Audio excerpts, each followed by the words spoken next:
বিশ্বকাপ ফাইনাল। একদিকে বর্তমান বিশ্ব চ্যাম্পিয়ন আর্জেন্টিনা, অন্যদিকে ইউরোপিয়ান চ্যাম্পিয়ন স্পেন। সো ফাইনালটা কি শুধু মেসি বনাম ইয়ামাল? একদমই না।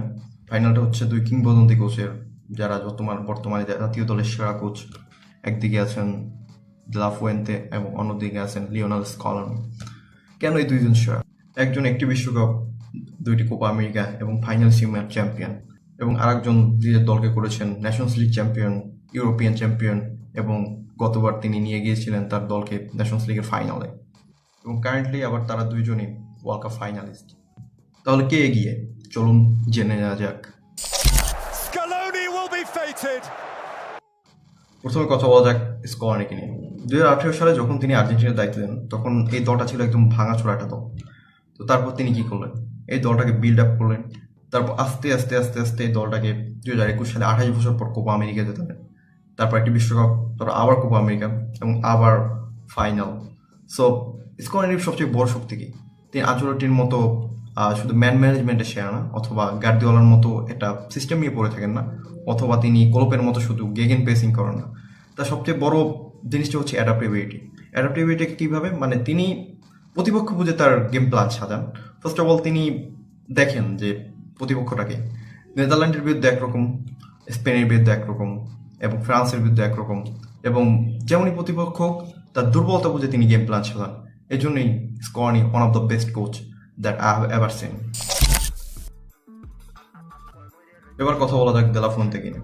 দেলা ফুয়েন্তে যখন স্পেন দলে আসলেন, তিনি প্রথমেই এসে তার দলকে করলেন ন্যাশনস লিগ চ্যাম্পিয়ন, তারপর 2024 ইউরো চ্যাম্পিয়ন, এবং 2025-এ আবার তিনি ন্যাশনস লিগের ফাইনাল খেলেন তার দলকে নিয়ে।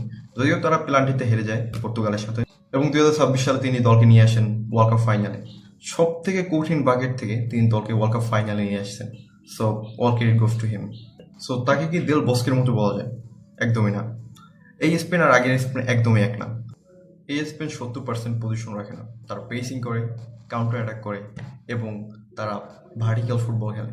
সো এই স্পেন আর আগের স্পেন কোনোভাবেই এক না, এবং তার কাছে আছে ওয়ান অফ দ্য বেস্ট দুনিয়ার ওয়ান্ডার কিড লামিন ইয়ামাল।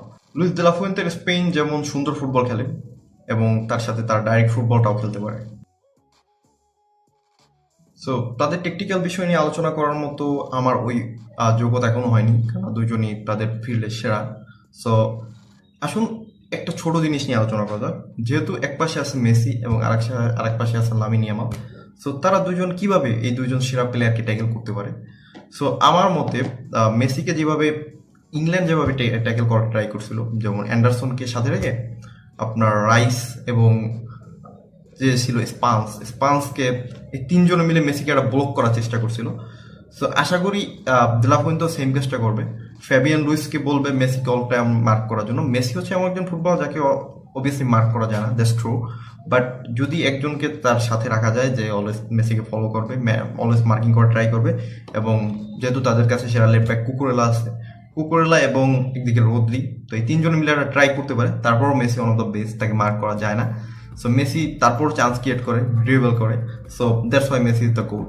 তবে লামিন ইয়ামালের বিষয়টা হচ্ছে, যেহেতু টেলিফিকো আর্জেন্টিনার জন্য one of the best left back ছিল, বাট বর্তমানে আমার মতে টেলিফিকো তার ওই ফর্মটা ক্যারি করতে পারছে না, এবং তিনি ক্লাবে ভালো ফর্মে নেই। যদি এই ওয়ার্ল্ড কাপেও তিনি ভালো ফর্ম ক্যারি করতে পারেনি, তার সেটটি একে অনেক অনেক গোল হচ্ছে। সো আমার মতে সেম টেকটিক্সে অ্যাপ্লাই করবে স্কলানি। আপনার এনজোকে ডিপ ডাউন করে বলবে যে টেলিফিকোকে হেল্প করার জন্য, এবং টেলিফিকো এবং এনজো লামিনকে ব্লক করার ট্রাই করবে, এবং আলবারেজ যদি খেলে, আলবারেজ আশা করি স্টার্ট করবে। আলবারেজ স্টার্ট করলে আলবারেজও নিচে নেমে, আপনারা জানেন আলবারেজের প্রেসিং খুবই ভালো, এবং আলবারেজ নিচে নেমে ডিফেন্সে খুবই হেল্প করে। সো আমার মতে আলবারেজ নিচে নেমে ডিফেন্সে খুবই হেল্প করার ট্রাই করবে। সো কাইন্ড অফ সেম দুইজনের ক্ষেত্রে টেকটিক্সটা, বাট তাও আই থিঙ্ক দুইজনের কারিশমা দেখাবে যতই টেকটিক্স করা হোক। So I think one of the best match হবে, এবং আমার মতে লাইন আপ নিয়ে কিছু বলার নেই। লাইন আপটা আই থিঙ্ক সেমই থাকবে। সো লাইন আপ মেবি কেউই পরিবর্তন করবে না, হয়তো বা সিমিওনের ওই জায়গাটা পরিবর্তন হতেও পারে, নাও হতে পারে, I don't know, but line up same থাকারই কথা।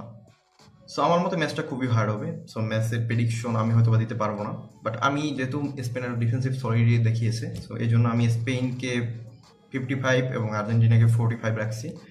আই থিঙ্ক তারপর একটা one of the best match হবে। আমার প্রেডিকশন চেঞ্জ হয়ে যেতেও পারে। So, আপনারা জানাতে পারেন যে আপনারা কোন দলকে সাপোর্ট করছেন, সে অনুযায়ী বলতে পারেন ভ্যামোস আর্জেন্টিনা অথবা ভিভা স্পানিয়া। সো আই থিঙ্ক আপনারা প্রেডিকশনও জানাতে পারেন কমেন্টে। So see you in the next video and let the best team win.